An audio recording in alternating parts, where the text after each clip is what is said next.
बिस्मिल्लाहिर्रहमानिर्रहीम अस्सलाम वालेकुम। Welcome to a new lecture. इस लेक्चर के अंदर हम चैप्टर नंबर 3 के एक्सरसाइज 3.2 सॉल्व करने वाले हैं, जो कि मैट्राइसिस और डिटर्मिनेंट से रिलेटेड है। इससे पहले हमने एक्सरसाइज 1.3.1 भी सॉल्व की, जिसके अंदर हमने इस तरह के क्वेश्चन सॉल्व किए। अगर आपने ये लेक्चर अटेंड नहीं किए तो आप इसी प्लेलिस्ट के अंदर, यानी चैप्टर नंबर 3 की जो प्लेलिस्ट है उसके अंदर आप 3.1 एक्सरसाइज को जाके रिवाइज कर सकते हैं, यहाँ से जाके सीख सकते हैं जो बेसिक्स ऑपरेशन है। उसके बाद मज़ीद बेसिक ऑपरेशंस भी हैं कुछ, जैसा कि क्वेश्चन नंबर 1 है, इसमें लिखा हुआ है कि इफ़ ए, ये एक मैट्रिक्स है 3/4 का। अब हमें नहीं पता कि इसके एलिमेंट्स किस किस्म के हैं। इस तरह का एक क्वेश्चन हमने 3.1 एक्सरसाइज के अंदर भी सॉल्व किया था, और मैंने आपको बताया था कि ये जो आई जे है ये एड्रेस बताते हैं कि आई रोज़ को शो करता है और जे कॉलम को शो करता है। तो आपको ये जो एलिमेंट है उसके एड्रेस का पता चल जाता है कि ये किस रो और किस कॉलम में मौजूद है। और नीचे ये 3x4 लिखा हुआ है, ये ऑर्डर है, यानी 3 रोज होनी चाहिए इस ए मैट्रिक्स के अंदर, 4 कॉलम होने चाहिए। तो हम क्या करेंगे, सबसे पहले तो ये इसका मसला ख़त्म करते हैं, यानी ए पहले हम ड्रॉ कर लेते हैं। उसके एलिमेंट्स कैसे होने चाहिए, ए, और रोज कितनी होनी चाहिए, 3, कॉलम कितने होने चाहिए, 4, ये 2 कॉलम हो गए, ये तीसरा कॉलम, और फिर उसके बाद ये चौथा कॉलम। अब नीचे यहाँ पे लिखा हुआ है सबस्क्रिप्ट के अंदर आई जे का मतलब आपने ये बताना है कि ये रो नंबर कौन सी है। आई का मतलब ये है ख़ास तौर पे, ये रो नंबर 1, ये रो नंबर 2, और ये रो नंबर 3, थर्ड रो के अंदर एलिमेंट है।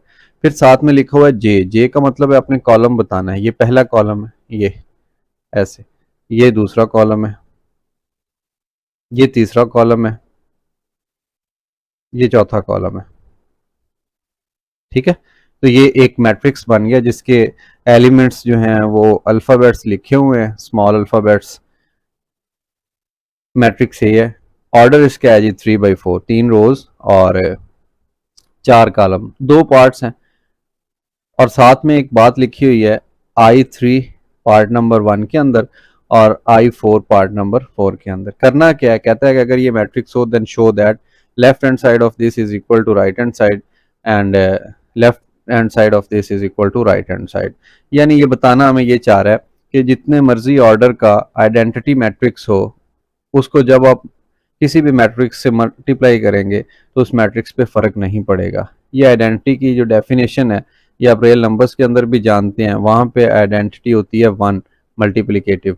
आप इसको किसी भी नंबर से ज़रब दे दें उस नंबर पे फ़र्क नहीं पड़ता। फॉर एग्जांपल अगर मैं लिखूं कि 1 है, 1 को 50 से मल्टीप्लाई करना है तो 50 पे तो फ़र्क नहीं पड़ेगा, क्योंकि ये आइडेंटिटी है। और आइडेंटिटी की डेफिनेशन भी यही है कि एक ऐसा नंबर जो दूसरे नंबर से मल्टीप्लाई हो लेकिन उस पर फ़र्क ना डाले, उसको आइडेंटिटी कहते हैं। इधर मैट्रिक्स की बात हो रही है, तो ऐसा मैट्रिक्स जो दूसरे मैट्रिक्स के साथ ज़रब हो लेकिन उस पर फ़र्क ना डाले, ए ही रहे, तो ऐसे मैट्रिक्स को आइडेंटिटी मैट्रिक्स कहते हैं। ये जो नीचे 3 लिखा हुआ है इसका मतलब ये है कि इसका ऑर्डर 3 है। स्क्वायर मैट्रिक्स होता है, इसके अंदर 3 रोज और 3 कॉलम होते हैं।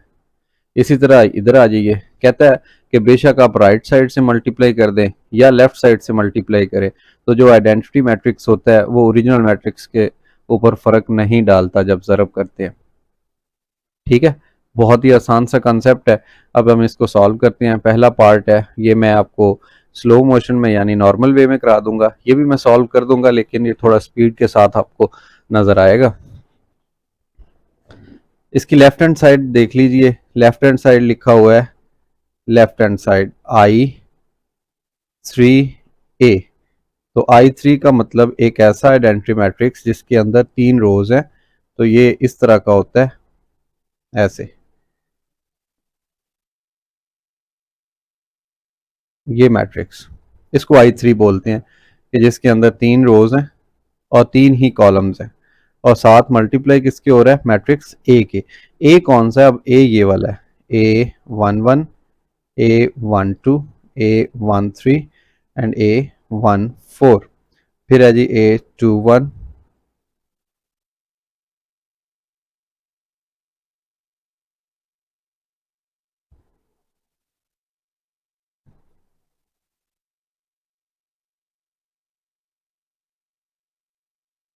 आपने देखा कि मैट्रिक्स ए लिखते हुए मैंने स्पीड इसकी बढ़ा दी थी, और ऐसा ही किया करूँगा मैं नेक्स्ट भी, कि जहाँ पे एक जैसी चीज़ होगी, पैटर्न आपको समझ आ रहा होगा और मुझे उम्मीद होगी कि आपको समझ आ रही है, तो वहाँ पे मैं स्पीड थोड़ी बढ़ा दिया करूँगा। अब समझाने वाली बात आई है, तो समझाने वाली बात यह है कि दोनों मैट्रिक्स आपस में प्रोडक्ट हो रहे हैं। तो प्रोडक्ट का ये असूल होता है कि फर्स्ट रो और फर्स्ट कॉलम इसको मल्टीप्लाई कर दे, sorry first matrix, first row of first matrix, और इसको मल्टीप्लाई करना है first column of second matrix.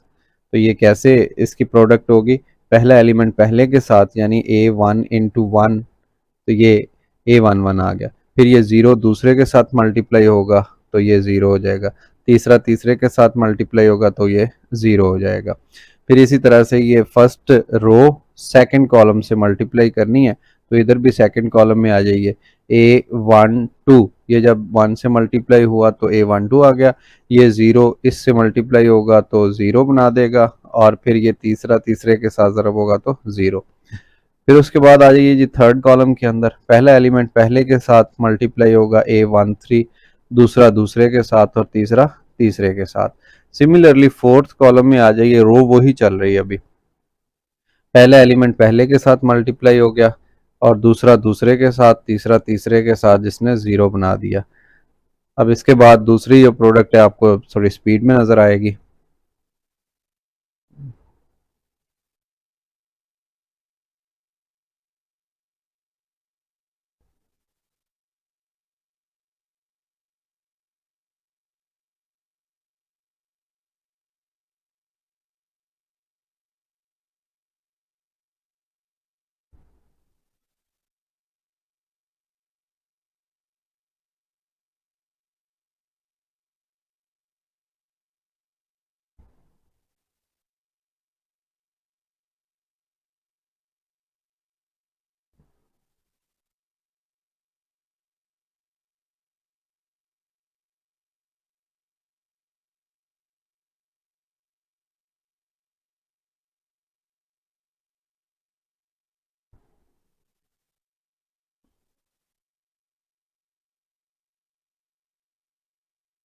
इनको हमने मल्टीप्लाई कर दिया, ठीक है। अब आपको स्पीड से नज़र आ रहा था, तो मैंने क्या किया, फर्स्ट रो फर्स्ट कॉलम, फिर सेकंड थर्ड फोर्थ के साथ, इसी तरह सेकंड कॉलम को सेकंड रो को पकड़ा, फर्स्ट कॉलम, फिर इन सब के साथ मल्टीप्लाई करता गया। इसी तरह ये थर्ड रो पकड़ी, इसके साथ मल्टीप्लाई करता गया। क्योंकि लेक्चर काफ़ी लेंथी होने वाला है, इसलिए मैंने इसकी स्पीड बढ़ा दी थी। इनको ऐड कर लें, तो इसमें भी मैं स्पीड बढ़ा देता हूँ अभी। A11 ये ऐड होके A12,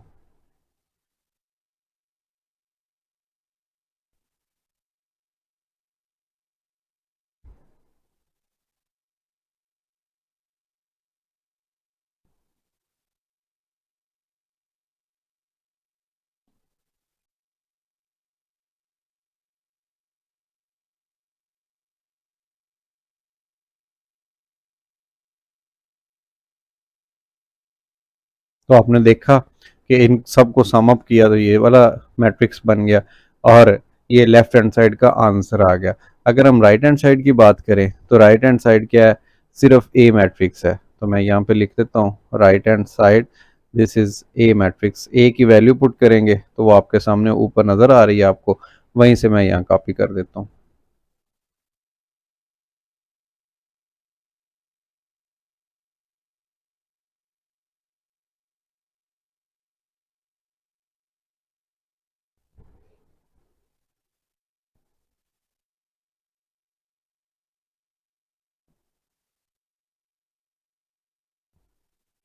जी, ये मैट्रिक्स ए है, ये मैट्रिक्स I3A है। दोनों को देख लें, सेम एलिमेंट्स हैं, सेम एंट्रीज हैं सारी। सो यहाँ से हमें क्या पता चला, हमने प्रूफ कर दिया। So it is prove that I3A अगर लेफ्ट साइड से आइडेंटिटी मैट्रिक्स मल्टीप्लाई होगा तो ए पे फ़र्क नहीं पड़ेगा, ये हमने प्रूफ कर दिया। अब इसी तरह जो इसका दूसरा प्रूफ है, ये वाला, ये मैं नेक्स्ट स्लाइड पे परफॉर्म कर देता हूँ, लेकिन उसकी स्पीड तो मैं काफ़ी गुना बढ़ा दूंगा।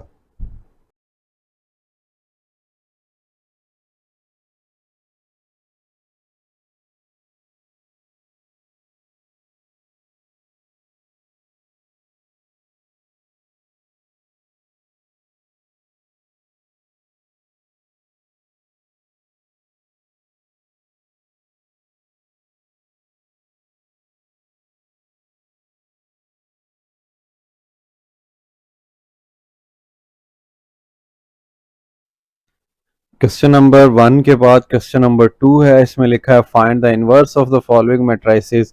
ये 4 मैट्रिक्स हैं, ठीक है।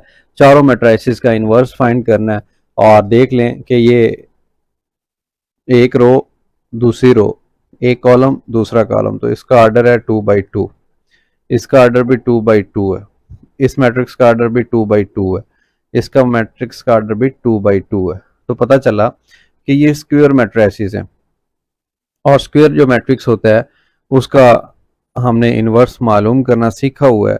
इससे पहले जो लेक्चर था, ठीक है, 3.1 एक्सरसाइज का, उसमें क्वेश्चन नंबर 12 और क्वेश्चन नंबर 13 इनवर्स से रिलेटेड थे। हम मालूम कर चुके हैं उसके अंदर भी ये काम, 9th क्लास के अंदर भी आप पढ़ चुके हैं। किसी भी नंबर किसी भी मैट्रिक्स का अगर आपने इनवर्स लेना है तो आप क्या करें, उसका डिटर्मिनेंट लें, ठीक है, और बटे के नीचे यानी कि डिटर्मिनेंट का इनवर्स लेना है और फिर एडजॉइंट ले लें साथ। ये दो चीज़ें, इनको आपस में प्रोडक्ट कर दें, यानी एक के बटे में आ जाएगा डिटर्मिनेंट और एडजॉइंट साथ में ज़रब होगा, तो ये जो जवाब आएगा मैट्रिक्स वो ए इनवर्स कहलाएगा। ये जिसके भी ऊपर आएगा इनवर्स, बी भी हो सकता है, सी भी हो सकता है, डी भी, कोई भी नाम हो सकता है, उसी का डिटर्मिनेंट उसी का एडजॉइंट। तो आप देख लें ये सारे स्क्वायर मैट्रिक्स हैं, तो इनका हम इनवर्स बड़ी आसानी के साथ मालूम कर सकते हैं। इस मैट्रिक्स को कोई भी नाम दे लें, मैं इसको नाम दे देता हूँ फॉर एग्जांपल एस का। एस मैट्रिक्स है जी 3 2 -1 एंड 1, और जब हमें चाहिए एस इनवर्स, ठीक है, तो एस इनवर्स क्या बन जाएगा, ये बन जाएगा 1 over determinant of set into adjoint of that set, ऐसे। अब डिटर्मिनेंट क्या होता है, इन दो को आपस में, मेन डायगोनल को आपस में ज़रब देना, 3 1 3, फिर माइनस लिखना फार्मूले वाला, और फिर जो दूसरा डायगोनल है सेकेंडरी, इनको आपस में ज़रब दे देना, ये इसको कहते हैं डिटर्मिनेंट। और एडजॉइंट क्या होता है, आपने इन दो जो मेन डायगोनल है उसके एलिमेंट्स की पोजीशन चेंज कर देनी है और जो सेकेंडरी डायगोनल है उसके निशान चेंज कर देने। -1 है उसको +1 बना दिया और +2 है इसको -2 बना देंगे। इसको कहते हैं जनाब वैल्यू मालूम करके फार्मूले में पुट कर देना। और ये क्या, 1 1 -2 एंड 3। अभी ये मैट्रिक्स है और बाहर से 5 डिवाइड कर रहा है या 1/5 मल्टीप्लाई हो रहा है, अंदर सारे एलिमेंट्स के साथ ये 1/1 मल्टीप्लाई हो जाएगा। सो जो फाइनल मैट्रिक्स बनेगा उसकी वैल्यू बनेगी, पहला एलिमेंट 1/5, दूसरा भी 1/5, और उसके बाद तीसरा जो एलिमेंट बनेगा -2/5, और इधर बनेगा 3/5। तो ये जो मैट्रिक्स था इसका इन्वर्स आ गया जी, ये वाला मैट्रिक्स। सो हम कहेंगे कि हमारा ये जो आंसर है या क्वेश्चन है यहाँ तक आके ख़त्म हो गया। इसके बाद सेकंड, थर्ड, फोर्थ हैं, ये मैं आपको अभी सॉल्व करवा देता हूँ, लेकिन ये आपको थोड़ी सी स्पीड में नज़र आएंगे, क्यों कि एक जैसी चीज़ें हैं, इन पे टाइम वेस्ट करने की हमें ज़रूरत नहीं है। हाँ, अलबत्ता जो आयोटा वाला होगा, तीसरा पार्ट, ये वाला, ये मैं थोड़ा आपको बता देता हूँ, बल्कि पहले सॉल्व भी ये कर लेते हैं, बाकी स्पीड के साथ मैं इकट्ठे बाद में करवा देता हूँ। इसका नाम रख लें जी बी मैट्रिक्स, ठीक है, और ये है क्या, 2i यानी आयोटा, और ये वाला माइनस आयोटा। अब हमें चाहिए बी का इन्वर्स, सो हम क्या लिखेंगे, B inverse is equal to 1 over B determinant into adjoint of B. इधर ही मैं इसका डिटर्मिनेंट फाइंड करूंगा, ये दोनों आपस में ज़रब हो जाएंगे, ठीक है, मेन जो डायगोनल है ये ज़रब होंगे, तो -2 आयोटा आयोटा से ज़रब होगा तो आयोटा स्क्वायर आ जाएगा, फिर माइनस फार्मूले का, और ये आयोटा आयोटा से मल्टीप्लाई होकर ये आयोटा स्क्वायर बन गया। तो ये जनाब डिटर्मिनेंट की वैल्यू। उसके बाद साथ में एडजॉइंट ऑफ बी है, तो एडजॉइंट कहते हैं प्रिंसिपल डायगोनल के पोजीशन चेंज कर देना, और जो सेकेंडरी डायगोनल है उसके निशानात चेंज कर देना, इसको एडजॉइंट कहते हैं। अब देख लें, बाहर एक रकम है बी इनवर्स लेफ्ट साइड पे, और दूसरी साइड पे एक रकम है ये वाली -2 आयोटा स्क्वायर, -2 आयोटा स्क्वायर की जगह पे -1 आ गया, फिर माइनस है, फिर आयोटा स्क्वायर है, उसकी जगह पे भी -1 आ गया, माइनस इंटू माइनस ये +2 बन गया, फिर माइनस इंटू माइनस ये +1 बन गया, तो मिलके ये कितना बन जाएगा 3। और अंदर क्या रकम है इसका ख्याल रखिए, माइनस आयोटा, फिर माइनस आयोटा और फिर 2 आयोटा। और जो इसका इन्वर्स मालूम होगा 1/3, क्योंकि मल्टीप्लाई हो रहा है, तो ये जब अंदर मल्टीप्लाई होगा सब वैल्यूज़ के साथ, तो ये बन जाएगा -i/3, और ये बन जाएगा -i/3, ये बन जाएगा -i/3, और ये बन जाएगा 2i/3। So this is inverse of matrix B which was in case of iota, in the form of iota. ये मैंने आपको आसान मतलब बहुत ही सिंपल वे में सिखा दिया। पार्ट नंबर 2 एंड 4 अभी मैं सॉल्व कर देता हूँ, लेकिन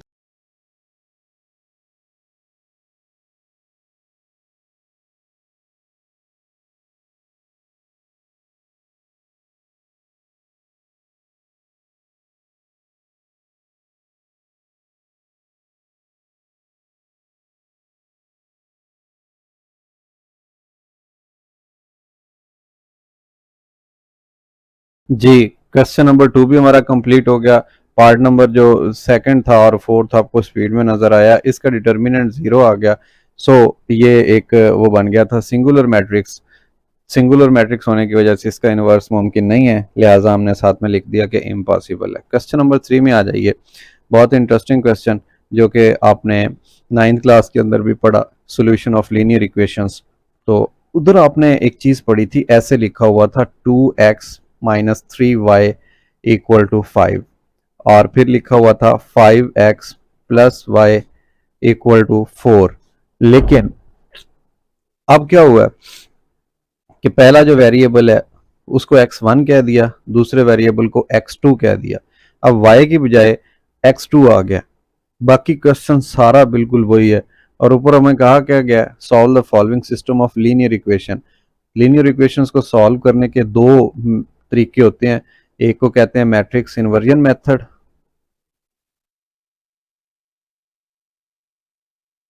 और दूसरा होता है क्रैमर का तरीका या क्रैमर्स रूल। ठीक है, अब इसमें हमें कोई शर्त नहीं दी गई, आपकी मर्जी है, आप जिससे मर्जी इसको सॉल्व कर लीजिएगा, लेकिन मैं आपको मैट्रिक्स इन्वर्जन मेथड से सॉल्व करवा देता हूँ। क्यों कि हम इससे पहले भी इन्वर्स यूज करते आ रहे हैं, इन्वर्स फाइंड करना सीखा है, सो ये इन्वर्स वाला मेथड लगाएंगे। पहला जो पार्ट है इसमें लिखा हुआ है 2x1 माइनस 3x2। हम ऐसा करते हैं कि इसके अंदर से कॉफिशेंट का मैट्रिक्स बना लेते हैं। 2 एंड 5, x1 के कॉफिशेंट आ गए, -3 एंड 1 ये x2 के कॉफिशेंट्स आ गए, और दूसरी साइड पे बनाएंगे हम कांस्टेंट का, बट उससे पहले यहाँ पे वेरिएबल वाला मैट्रिक्स साथ में ऐसे बना लेंगे, और दूसरी साइड पे ये आ गया 5 एंड 4 कॉलम मैट्रिक्स, और ये कांस्टेंट मैट्रिक्स है, ये वेरिएबल मैट्रिक्स है, ये कोफिशिएंट मैट्रिक्स है। आपने ये पढ़ा था कि इसको ए का नाम दे दें, इसको एक्स का नाम दे दें, और इस साइड वाले को बी का नाम दे दें। अब इन्वर्जन मेथड ये बताता था कि आप ए का इन्वर्स ले लें बी के साथ, यानी ए इधर मल्टीप्लाई हो रहा था, इधर आके उसका इन्वर्स बन जाया करता है, और ये ही इन्वर्जन मेथड का फार्मूला है। अब मैट्रिक्स ए का इन्वर्स लेना है, तो अभी पिछले क्वेश्चन के अंदर इन्वर्स लेना हमने सीखा था, वो कैसे आएगा, ए का डिटर्मिनेंट और साथ इसी का ही एडजॉइंट मल्टीप्लाई हो जाएगा, क्योंकि ये फार्मूला या डेफिनेशन है इन्वर्स की, और साथ क्या है, मैट्रिक्स बी मल्टीप्लाई हो रहा, 1 ओवर डिटर्मिनेंट ऑफ ए का डिटर्मिनेंट क्या आएगा, 2 1 2, फिर माइनस फार्मूले का, फिर 5 3 15, और ये साथ में साइन माइनस का, ये डिटर्मिनेंट आ गया। ए का एडजॉइंट, एडजॉइंट कहते हैं इन दो की पोजीशन चेंज कर देना, 1 इधर 2 इधर, और बाकी जो दो हैं इनके साइन चेंज कर देना, ये +3 और ये -5 बन गया, इसको कहते हैं एडजॉइंट। तो ये 1 ओवर डिटर्मिनेंट ठीक है, एडजॉइंट ठीक है, साथ में बी मल्टीप्लाई हो रहा था, इसको मल्टीप्लाई कर देते हैं। बी मैट्रिक्स कौन सा, ये कांस्टेंट वाला। लें जी, तमाम वैल्यूज़ पुट हो गई हैं, जस्ट कैलकुलेशन बाकी है, वो परफॉर्म कर देते हैं। 1 ओवर ये माइनस इंटू माइनस प्लस, 15 + 2 ये 17, और अंदर क्या है, अंदर जो मैट्रिक्स थे 1 3 -5 और 2। एक दफ़ा मैं इनको लिख रहा हूँ, फिर बाद में मल्टीप्लाई कर देते हैं। 5 और 4, 1/17 तो बिल्कुल वैसे ही आ गया। बट ये दो मैट्रिक्स मल्टीप्लाई हो रहे थे, फर्स्ट रो फर्स्ट कॉलम, पहला एलिमेंट पहले से मल्टीप्लाई होगा और दूसरा एलिमेंट दूसरे से मल्टीप्लाई होगा। पहला एलिमेंट पहले से मल्टीप्लाई होगा और दूसरा दूसरे से मल्टीप्लाई होगा। और उसके बाद क्या है, इन दोनों को ऐड कर दे, 12 + 5 ये बन गया 17। -25 है, जमा का 8 है, माइनस के 25 में से जमा के 8 निकलेंगे, बाकी 17 रह गए। कौन से? माइनस के 17। ये जो बाहर वाला 17 था बटे के नीचे अंदर मल्टीप्लाई होगा, तो कैंसिल होने की वजह से ऊपर 1 रह गया, नीचे -1, और ये क्या था, यहाँ तक ये x था। और इधर हम क्या करते हैं, फाइनल स्टेप में x की भी वैल्यू पुट कर देते हैं। x की वैल्यू है x1 x2, x1 x2। अब दो मैट्रिक्स बराबर आ रहे हैं, और दो मैट्रिक्स बराबर सिर्फ उसी वक्त होते हैं जब पहला एलिमेंट पहले के बराबर हो और दूसरा एलिमेंट दूसरे के बराबर हो, कॉरस्पॉन्डिंग एंट्रीज के बराबर होंगे। तो ये पता चला कि x1 की कीमत 1 है और x2 की कीमत -1 है। तो ये मैट्रिक्स इन्वर्जन मेथड जाना पहचाना है। अब मैं पार्ट नंबर 2 और पार्ट नंबर 3 को भी सॉल्व कर देता हूँ, लेकिन डेफिनेटली वो स्पीड के साथ सॉल्व होगा, मेथड यही रहेगा।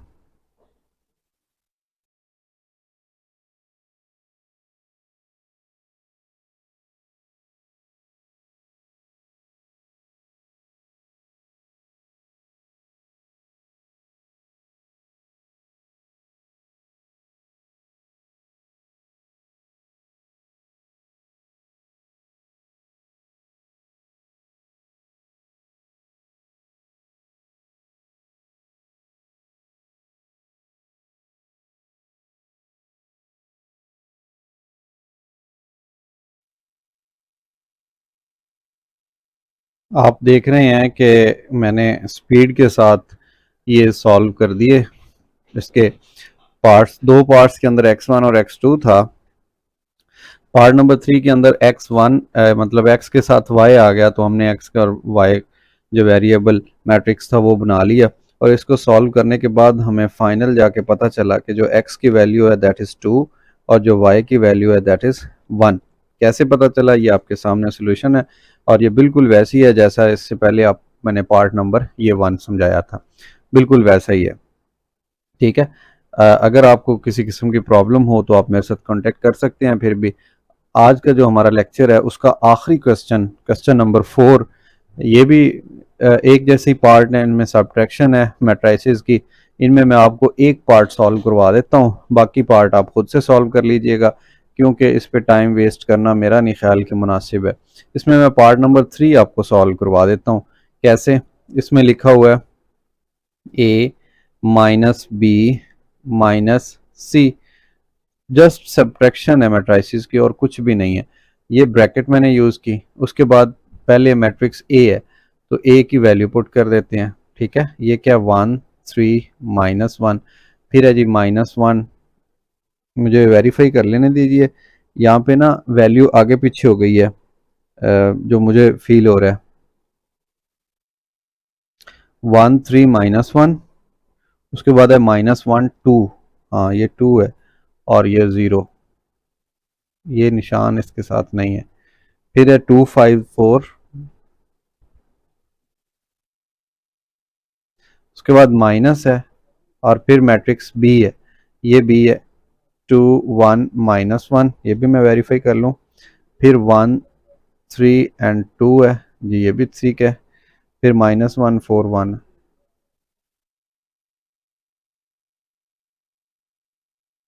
फिर माइनस सी है। सी मैट्रिक्स कौन सा है? ये लास्ट वाला 1 1 3, फिर 3 2 एंड 4, फिर -2 0 एंड -1। मुझे ये भी वेरीफाई कर लेने दीजिए। 1, ये देखें ये गलती होगी ना, ये जो निशान इधर आया पड़ा है ये इसका था, -1 इधर आता है।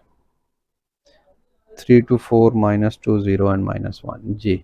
अब सबसे पहले क्योंकि ब्रैकेट आ गई है तो ब्रैकेट को सॉल्व करेंगे। दो मैट्रिसेस की सबट्रैक्शन हो रही है, 1 -2, ये वाली चीज़ 1 -2, तो -1 इसका आंसर आ गया। सेकंड माइनस सेकंड, -1 तो ये -2 बन गया। 2 -1, 2 -1, ये बन गया 2 + 1 यानी कि 3। फिर 3 -1, दिस इज 2, 2 -3, दिस इज -1। फिर 5 -4, दिस इज 1, -1 -1, ये 0 हो गया। फिर 0 -2, 4 -1, ठीक है ना। मुझे उम्मीद है कि आपको ये चीज़ पहले पता है। 1 -1 एंड 3, फिर 3 2 एंड 4, फिर -2 0 एंड -1। अगेन दो मैट्रिसेस की फिर सब्ट्रैक्शन आ गई। सब्ट्रैक्शन परफॉर्म कर दें। फर्स्ट माइनस फर्स्ट -2 हो गया, first minus second minus second, तो ये -5 हो गया। 3 -2, 3 -2, माइनस माइनस प्लस, तो ये 5 हो गया। 2 -1, -1 -2, फिर 1 -0, फर्स्ट ये 0 -3, -2 -4, फिर +3 +1। ये चीज़ किसकी है? आंसर ये है जी A-B, ये इस चीज़ का आंसर है -C का। तो इसमें जो पार्ट नंबर 3 था, जो मुझे लग रहा था कि शायद आप समझें ये मुश्किल है या लेंथी है, तो वो मैंने परफॉर्म कर दिया। -2 -5 5, 3 -3 1, -3 -6 4, ये आंसर मैंने मैच कर लिया, यही आंसर है। सो हमारा क्वेश्चन ये पार्ट ठीक है। अब बाकी आप, मेरा ख्याल है आप खुद से सॉल्व कर सकते हैं। अच्छा, ये A-B है, आपने A में से B को माइनस कर देना है। इसमें B माइनस A है, B में से A को माइनस कर देना है। और इसमें क्या है, बिल्कुल ऐसे जो पार्ट नंबर 3 की तरह कि B माइनस C को पहले सब्ट्रैक्ट करना है, जो इसका आंसर आ जाए उसमें से उसको A में से माइनस कर देना है। सो आज का हमारा लेक्चर अपने अख्ताम को पहुंचता है। इसके अंदर हमने क्या सीखा? हमने सीखा कि 3.2 एक्सरसाइज, उसके अंदर आइडेंटिटी से कोई मैट्रिक्स ज़रब हो तो उस पर फ़र्क नहीं पड़ता। फिर इन्वर्स हमने मैट्रिक्स का सीखा, फिर उसी इन्वर्स को ये मैट्रिक्स इन्वर्जन मेथड में यूज़ करके जो लीनियर सिस्टम होता है इक्वेशंस का, उसको सॉल्व किया। और उसके बाद जो क्वेश्चन नंबर 4 था, इसमें मैट्राइसिस की सबट्रैक्शन के बारे में पढ़ा। नेक्स्ट इंशाल्लाह हम अगले लेक्चर के अंदर जो प्रोडक्ट है, एसोसिएटिव लॉ जिसको कहते हैं, और डिस्ट्रीब्यूटिव लॉ, उस चीज़ के बारे में पढ़ेंगे अगले लेक्चर के अंदर। तब तक के लिए अपना बहुत सारा ख्याल रखिए। इस वीडियो को, इस सीरीज़ को, इस चैनल को अपने दोस्तों के साथ, साझा के साथ शेयर कीजिए। चैनल को सब्सक्राइब कीजिए, लाइक कीजिए, शेयर कीजिए, कमेंट कीजिए। अपना बहुत सारा ख्याल रखिए। अल्लाह हाफ़िज़।